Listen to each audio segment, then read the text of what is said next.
Kaninong phone 'to naiwan?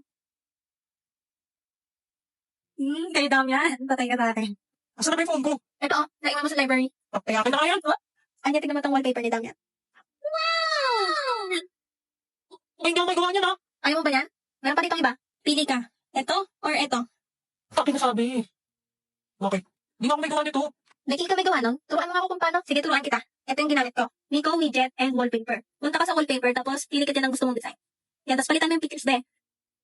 Tapos lagyan mo ng sticker yung battery mo para cute. Ito ko na itong nakasabit na pusa. Pwede mo yung palakalan dito. Tapos pwede mo yung lagyan ng animation. Yan, parang gumagalaw. Kung satisfied ka na dyan, pwede mo na isa yan, be. Lagay ka rin ng widgets. Itong dinosaur. Tapos, itong text. Yan, punta ka na sa gallery mo, tapos set as wallpaper mo na yung ginawa mo. Tapos add mo yung widget na nilagay mo kanina. Lagay ka rin ng pang-home screen. Saan? Ako na. Bakit yung pic namin ni Sion? Okay na yan, example lang naman eh. Palitan mo na lang mamaya. Kanina phone ko. Mukhang kay Becky, ah. Mabawihan, no? Kaya ulo, nilagay pa talaga yung picture namin ni Anya. Sion!